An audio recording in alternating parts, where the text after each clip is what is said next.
Oke, teman-teman, ini ada berkaitan dengan membuat kurva demand, supply, dan di mana sih titik keseimbangannya. Ini ada dua model soal. Di sini kita kerjain yang mana ya? Mungkin yang ini dulu ya. Kita akan coba kerjakan yang ini.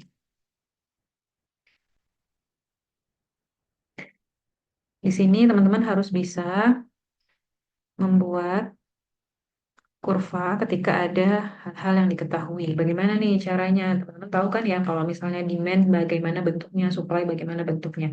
Yang pertama kita perlu lakukan adalah membuat garis kurvanya dulu. Kemudian di sini price, di sini kita tulis quantity. Kita bikin satu-satu nih ketika harga itu 4 gitu ya. Misalnya berarti paling rendah ya 4, maka dia akan permintaannya akan lebih banyak. Ya di belakang sini misalnya 135. Kemudian ketika 5 dia akan melakukan permintaan senilai 104 gitu ya. Nah, di sini kemudian ketika 6, ketika 7, ketika 8, ketika 9. Nah, seperti itu. Kemudian kalau 6 berarti 81 dia akan makin turun gitu ya. Sama ya kayak konsep hukum permintaan. Maka kalau 7 di sini tertulis 68. Nah, seperti itu caranya ya, teman-teman.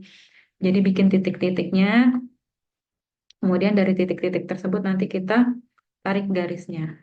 Kalau 8 dia minta 53 dan kalau 9 dia minta 39. Nah, kita tarik nih garisnya. Seperti ini ya. Nah, setelah ada garisnya, ini namanya garis apa? Garis demand. Kita tulis D. Nah, sekarang kalau supply seperti apa nih sifatnya? Nah, kalau misalnya kita mau bikin equilibrium, maka kita bikin dalam satu kurva gitu ya. Maka kalau harga 4 itu di mana sih letak supply-nya? Berarti kurang lebih di sini ya, di bawah 39. Berarti ada titik di sini.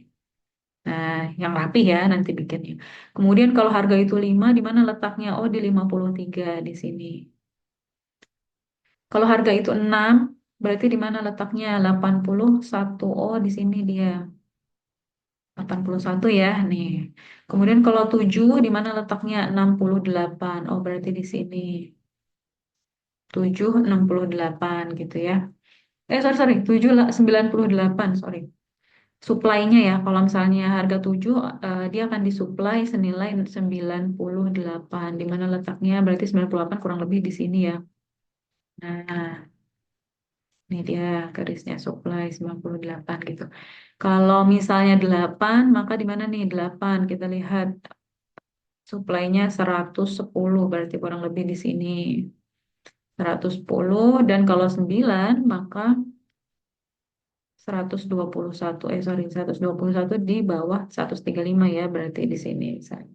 Nah, nanti teman-teman tulis ya angkanya ya, di sini apa gitu ya. Ini karena cuma contoh. Maka kita tarik nih garis-garis ini.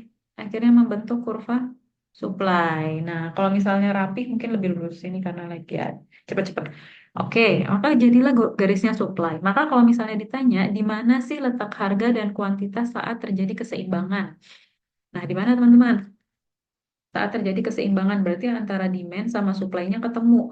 Sebenarnya dari soal juga kita udah tahu nih, saat harga 6, kuantiti yang diminta adalah 81 dan yang ditawarkan adalah 81. Itu namanya titik keseimbangan. Jadi seimbang pada saat kuantitinya 81 dan pada saat harga itu 6. Sorry, seimbang pada saat harga itu 6. Karena apa? Karena di situ kuantiti sama yang di kuantiti demand sama dengan yang kuantiti supply. Di mana letak posisinya di dia.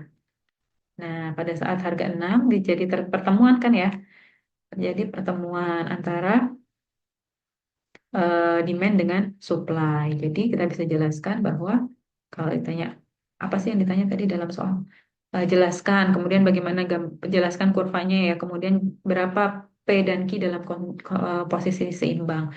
Maka eh, P equilibrium sama dengan 6 dan Q equilibrium sama dengan 81.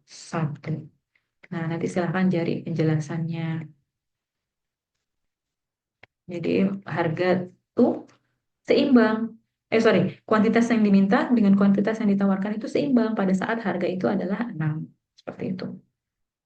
Oke, nanti tinggal yang satunya lagi digambarkan sama seperti ini ya. Tapi ini ada catatan nih kayaknya, wah quantity supply-nya sama semua. Berarti nanti gambar kurvanya kira-kira akan seperti apa ya. Ini kata kuncinya ada saat teman-teman menggambar elastisitas tuh.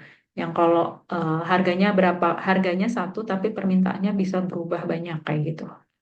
Atau penawarannya bisa berubah banyak. Nah, nanti silahkan dipelajari. Ya, teman-teman, terima kasih. Assalamualaikum warahmatullahi wabarakatuh.